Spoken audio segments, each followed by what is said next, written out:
एक तो भारतीय जनता पार्टी की सरकार ने बेईमानी से 2019 में बागपत और मुजफ्फरनगर हराया।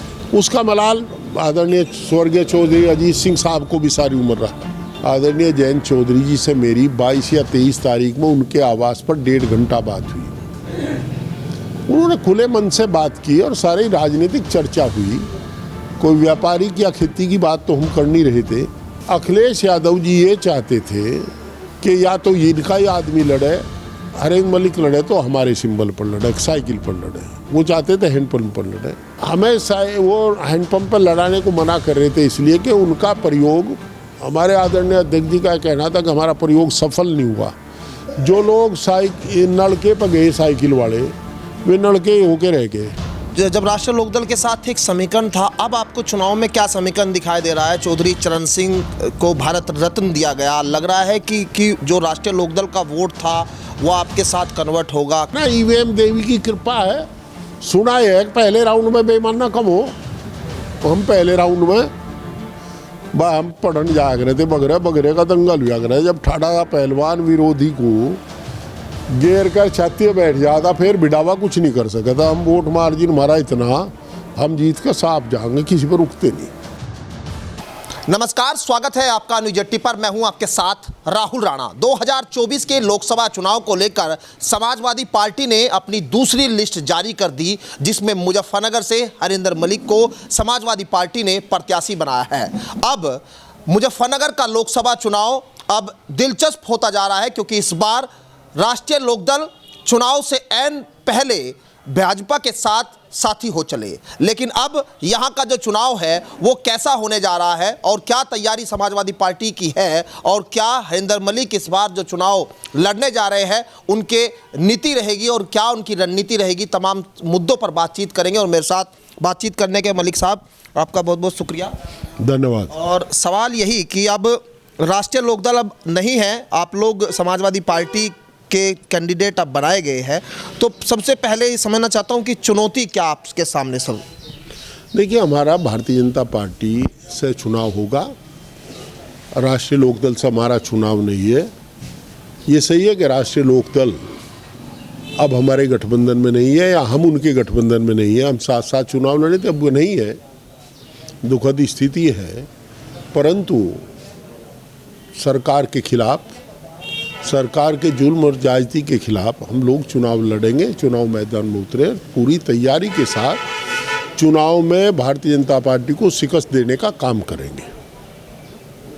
अब चुनाव कैसा, क्योंकि जब राष्ट्रीय लोकदल के साथ एक समीकरण था, अब आपको चुनाव में क्या समीकरण दिखाई दे रहा है? चौधरी चरण सिंह को भारत रत्न दिया गया, लग रहा है कि जो राष्ट्रीय लोकदल का वोट था वो आपके साथ कन्वर्ट होगा, कैसे आप उसको देखते हैं? देखिए, मेरा सौभाग्य है कि मैं भी चरण सिंहवादी हूँ। चरण सिंह के संबंध में आपसे एक बात जानना चाहता हूँ, क्या चौधरी चरण सिंह नाम बड़ा है या भारत रत्न बड़ा है? चरण सिंह बड़ा है ना। तो चौधरी चरण सिंह जी को भारत रत्न केवल इसलिए दिया गया कि भारत रत्न का सम्मान बचा रहे। भारत रत्न पहले उन लोगों को भी दिया गया जिनके ऊपर मुकदमे चले हैं, उन लोगों पर भी दिया गया जिन पर संविधान के प्रतिकूल काम करने का आरोप लगा है। तो ये तो भारत रत्न का सम्मान बढ़ा है, चरण सिंह का सम्मान नहीं बढ़ा। चरण सिंह तो किसान मसीहा है, किसान मसीहा से ज़्यादा बड़ा सम्मान कुछ हो ही नहीं सकता। वो अगर चरण सिंह राजनीति में होते, हमारे जैसे सैकड़ों नहीं हजारों लोग इस देश में MLA MP ना बन पाते अगर चरण सिंह ना होते। चरण सिंह का भारत रत्न दे करके भारत रत्न का सम्मान बढ़ाएगा, ये हम जानते हैं। आप भारत रत्न की बात तो कर रहे हैं, क्या चरण सिंहवादी सामान फेंकना भूल गए? क्या चरण सिंहवादी जो किसानों के साथ 750 किसानों की शहादत हुई, क्या किसान उसे भूल जाएगा? अरे लोटे नमक गिरा था यहीं गवर्नमेंट कॉलेज के मैदान में, सभी किसानों ने गिरा था कि भारतीय जनता पार्टी की सरकार को उखाड़ फेंकू। हरिजन लड़की के साथ बलात्कार होता है, हिमातियों के साथ जायती होती है। तो ऐसा नहीं है भाई। अभी देखिए, 6 साल की कश्यप बाला के साथ, कश्यप समाज की लड़की के साथ जो हुआ, पुलिस कह रही है कि हम तो उन्हें पकड़ नहीं पा रही। तो कानून व्यवस्था भ्रष्टाचार, अहंकार, इनके खिलाफ हम लोग चुनाव लड़ेंगे। किसान के ऊपर ये लोकतंत्र का काला दिवस रहा होगा जिस दिन भारत सरकार ने शांतिपूर्वक प्रदर्शन कर रहे किसानों के ऊपर ड्रोन से आंसू गैस के गोले छोड़े। इससे बड़ा काला दिवस होगा किसान का? किसान कश्मीर का हो या कन्याकुमारी का हो, किसान एक है। अगर कश्मीर के किसान को दर्द होता है तो पसीना कश्मीर के किसान को, इसको कन्याकुमारी के किसान को भी आता है। ऐसा नहीं है। पुलिस की जायती, बेटियों के साथ जायती, उन पहलवानों के साथ जायती जो भारत का झंडा जिन्होंने विदेश की धरती पर लहराया, जन गण मन की, हमारे राष्ट्रगान की धुन बजवाई, जिन पर पूरा देश गौरवान्वित था, उनके साथ पुलिस का बदसलूकी, ये भूलने की बात है क्या? हम तो किसान है, कोई डोड़ काट ले, खाड़ काट ले, उसे भूलते नहीं सारी जिंदगी भी। तो ये भूलने की बात नहीं है। और देखिए, चौधरी चरण सिंह के बारे में ये शायद जानते नहीं, वो महान स्वतंत्रता संग्राम सेनानी थे। इन्होंने तो, जिन्हें चौथ साहब ने चीफ मिनिस्टर बनाया, उनको भारत रत्न दिया, कर्पूरी ठाकुर जी को। आडवाणी जी पर अयोध्या केस लगा था, उनको भारत रत्न दिया। नरसिम्हा राव मामले में जेल गए थे, उनको भारत रत्न दिया। और वाजपेयी जी चौथ साहब के साथी थे।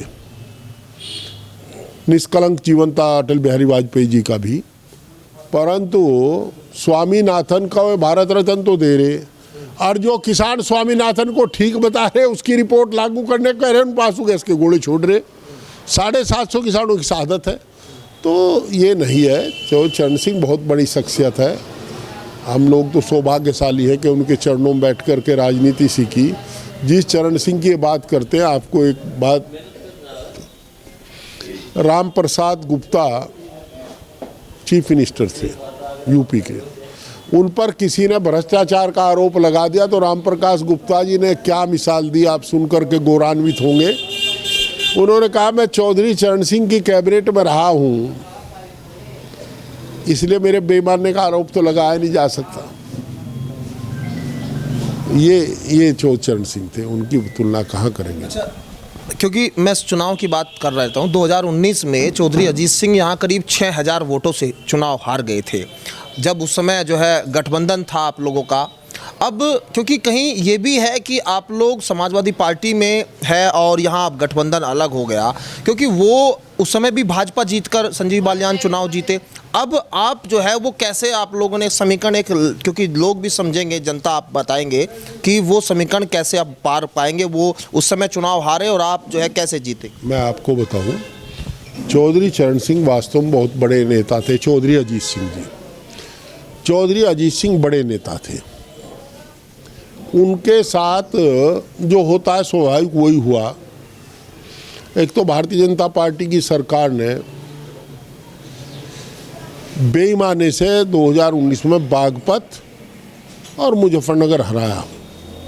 उसका मलाल आदरणीय स्वर्गीय चौधरी अजीत सिंह साहब को भी सारी उम्र रहा। एक तो हम बेईमाना नहीं होने दें, नहीं तो हम जिंदे नहीं आएंगे वहाँ से। दूसरी बात,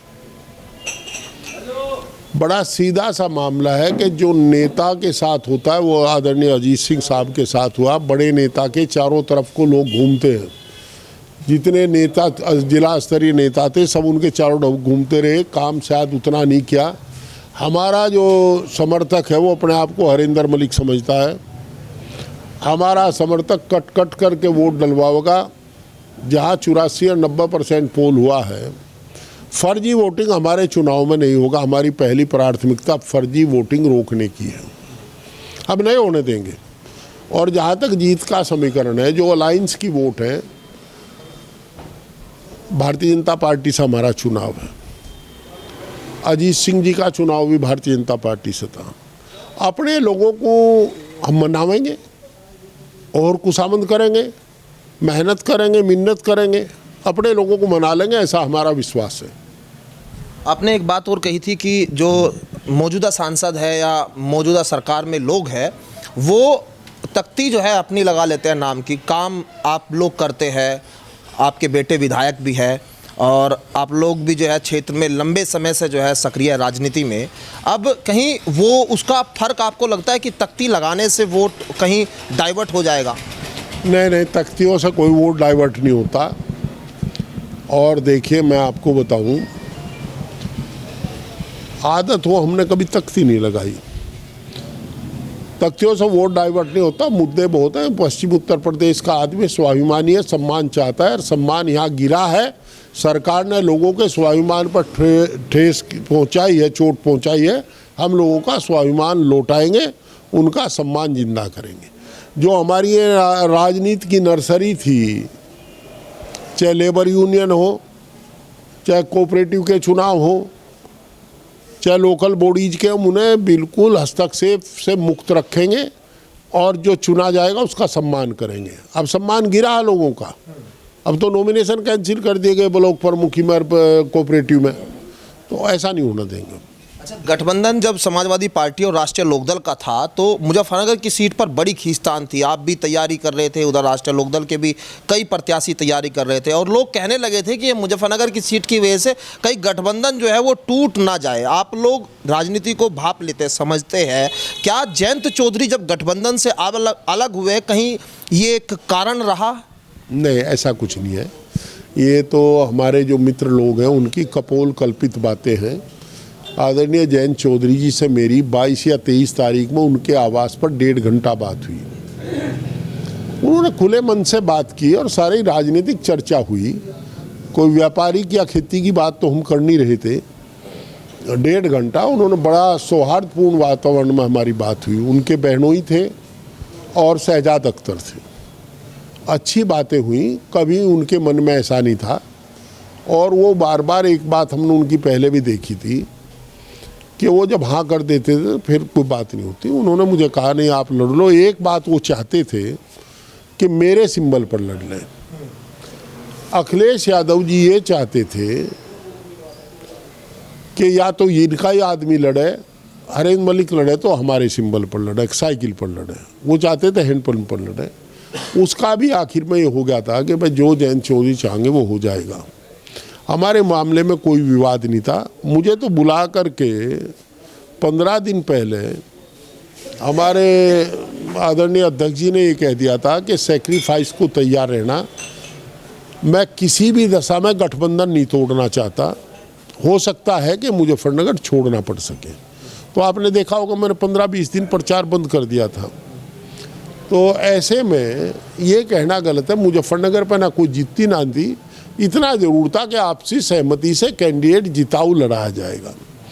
फिर हमें वो हैंडपंप पर लड़ाने को मना कर रहे थे इसलिए कि उनका प्रयोग, हमारे आदरणीय अध्यक्ष जी का कहना था कि हमारा प्रयोग सफल नहीं हुआ।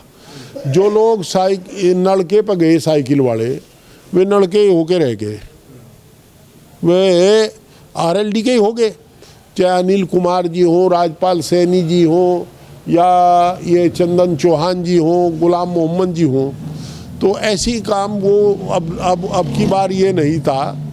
उन्होंने साफ कर दिया था दोनों नेताओं का कि भाई नहीं, ऐसा नहीं, आप अपने निशान पर अपना कैंडिडेट लड़ाओ, पर जिताऊ कैंडिडेट लड़ना। और दोनों नेताओं ने खुले मन से सहमति से हम लोगों का नाम रखा था। पर यह सच्चाई है कि नाम हुआ 19 तारीख को क्लियर। और फिर भी ये था कि जब तक राष्ट्रीय लोकदल की तरफ से घोषणा नहीं होगी हम कोई प्रचार नहीं करेंगे। अब ये तो होती 10 बात होती है राजनीति में, कभी संयोग बनता है कभी नहीं बनता। लेकिन एक वजह यह भी तो है कि 7 आपने सीटें दी समाजवादी पार्टी ने राष्ट्रीय लोकदल को, उसमें से 4 सीटों पर समाजवादी पार्टी के नेताओं को टिकट लड़ने के लिए कह दिया। अब जो राष्ट्रीय लोकदल के लोग थे वो नाराज भी इस बात से हुए। ये सत्य से परे है यार। मैं फिर बता रहा आपको, अगर आप राष्ट्रीय अध्यक्ष हो समाजवादी पार्टी के, आपने MLA में जितने चुनाव लड़ाए थे वो सारे, अगर जो राष्ट्रीय लोकदल के चिन्ह पर लड़े थे समाजवादी साथी, वो सारे राष्ट्रीय लोकदल के साथी हो गए, तो आगे हम ऐसा क्यों करेंगे? ये संभव नहीं था। ये किसी ने गलत बता दिया। ऐसी कोई बात नहीं थी। और 4 की बात नहीं थी, 5 सीटें लोकदल की तय हुई थी, राष्ट्रीय लोकदल की। फिर बैठ कर के दोनों नेताओं की ये बात हुई कि 2 सीट और बढ़ाई जावे ताकि क्षेत्रीय दल की मान्यता राष्ट्रीय लोकदल की रुकी रहे, वो मान्यता हो जावे। 2 पे भी सहमति होकर के ये किया था। और मेरी ये जानकारी दोनों नेताओं की सौहार्दपूर्ण वातावरण में बात हुई, मैं लखनऊ में था, ऐसा कुछ नहीं है। और परिस्थिति होती है, पता नहीं क्या परिस्थिति, क्या निर्णय क्यों किस दल ने लिया है, तो उनकी जानकारी राष्ट्रीय लोकदल को होगी। पर हमारी पार्टी की तरफ से कोई नाम नहीं दिए गए थे कि इनको लड़ाई है, ऐसा कुछ नहीं था। अच्छा, जो 5 सीटें थी वो फिर 7 सीटें जब हुई तो वो यही कारण था कि 2 सीटों पर आपके प्रत्याशी, सीटों पर सहमति के प्रत्याशी लड़ाए जाए, सहमति के प्रत्याशी लड़ाए जाए 2 सीटों पर, कैराना मुजफ्फरनगर पे। और उसमें ये चौसे अजीत सिंह को ही सौंप दिया था, जिन्हें आप जिता सको उनको लड़ा लो, ये बात थी। हाँ, जयंत सिंह जी को सौंप दिया था कि जो जयंत सिंह जी को कि भाई आप जिसे चाहो उसे लड़ा लो, और उसमें सहमति बन गई थी। इच्छा जरूर अपनी जाहिर करते हैं कि भाई हम चाहते थे कि फला आदमी लड़ ले। और मैं तो खुद गया था यार, मेरी 1.5 घंटा बात हुई उनसे बैठ करके उनके आवास पर, और अच्छे वातावरण में बात हुई, सौहार्दपूर्ण वातावरण, कोई ऐसी बात नहीं। कटुता तो मैं नहीं समझ रहा कि ना तो राष्ट्रीय लोकदल के आदरणीय अध्यक्ष जी ने कोई बात उनके प्रतिकूल कही, ना समाजवादी पार्टी के राष्ट्रीय अध्यक्ष ने कही। तो कोई ऐसी परिस्थिति होती है, पता नहीं क्या कारण है, किस कारण से आपस में टूटा गठबंधन। दुखद है गठबंधन टूटना, पर टूट तो गया ही। इसका नुकसान लगता है कुछ होगा क्या? मैंने कहा ना, देखिए जब भाई भाई से अलग हो तो खेती कोई नहीं छोड़ता, थोड़ा मानसिक दुख जरूर हो। नुकसान हम पूरा कर लेंगे, हम और कुसामंद दरामद फालतू करेंगे, अपने लोगों को मना लेंगे। अरे हम ज़्यादा नज़दीक है लोकदल के मुकाबले से भाजपा के, हम कभी ना कभी तो उनके साथ रहे हैं, हम अपनों को ज़्यादा मनावेंगे। और भाई हम कोशिश करके मनाओगे अपनों को, मानना ऐसा नहीं होने का, मान ना मान हम मना ही लेंगे, हम विश्वास है। हमने पहले मनाए हैं, अब फिर मनाओगे। अच्छा, एक आप राष्ट्रीय महासचिव भी है पार्टी में, जिस तरह से बीजेपी कह रही है कि हम 80 सीटों पर क्लीन स्वीप करेंगे, इस बार 80 सीटें जीतने का लक्ष्य रखा है। आप पश्चिम उत्तर प्रदेश के मूड को भी समझते हैं, पूर्वांचल के भी समझते हैं। उत्तर प्रदेश में समाजवादी पार्टी को क्या लगता है कि गठबंधन से अलग कितनी सीटें आप जीत पाए? देखिए मेरी बात सुनो, हमें नहीं पता ये 80 कहाँ से जीत लेंगे, पर उत्तर प्रदेश किसान प्रधान देश है, कृषि प्रधान देश। किसानों पर लठ बज रहे, 750 किसान शहीद हो गए, आंसू गैस के गोले छूट रहे, दलित परेशान, व्यापारी परेशान, किसान परेशान, नौजवान परेशान। अब पुलिस की भर्ती के नाम पर पर्चा लीक हो गया, अब इन लोगों ने जितनों ने इम्तिहान दिए थे, अब फिर इनके वे पैसे भी एंड हो गए, फिर इन्हें कह देंगे आचार संहिता लग गई। तो जब सब परेशान है कहाँ जीत ले। हाँ, एक ईवीएम देवी है, अगर ईवीएम देवी की कृपा होगी तो वह कुछ भी हो सके। तो ये नॉमिनेशन ही क्यों नहीं कर देते, इलेक्शन क्यों कराते हैं? नॉमिनेट कर दे, यहाँ से एमपी, यहाँ से एमपी, और क्यों पैसा खर्च कराते हैं? समय और पैसा, श्रम शक्ति का ह्रास होता है, पैसे का नुकसान होता है, तो उठा गई नॉमिनेट कर दें। ईवीएम तो इस बार भी रहेगी, आप लोग तो विरोध भी करते आ रहे हैं लगातार। हाँ भाई, मैं कहा ना ईवीएम देवी की कृपा है। सुना है कि पहले राउंड में बेईमाना कम हो, हम पहले राउंड में हम पढ़न जाग रहे थे, बगरे का दंगल हुआ करे, जब ठाड़ा पहलवान विरोधी को घेर कर छाती बैठ जाता, फिर बिडावा कुछ नहीं कर सका था। हम वोट मार्जिन हमारा इतना, हम जीत कर साफ जाएंगे, किसी पर रुकते नहीं। शुक्रिया बातचीत करने के लिए। हरिंदर मलिक जी थे, पार्टी के राष्ट्रीय महासचिव भी है और मुजफ्फरनगर से समाजवादी पार्टी के प्रत्याशी भी। लेकिन गठबंधन जो टूटा उसकी असली जो वजह है वो भी सामने आ रही है धीरे धीरे, और यहाँ समाजवादी पार्टी अब मुजफ्फरनगर में कैसे रणनीति अपनी तैयार करेगी और जनता के बीच जो वोट है वो अपने पक्ष में कैसे ला पाएंगी, ये अपने आप में एक बड़ा सवाल है। मेरे सहयोगी काव्य के साथ मैं राहुल राणा, न्यूज़ 18 मुजफ्फरनगर।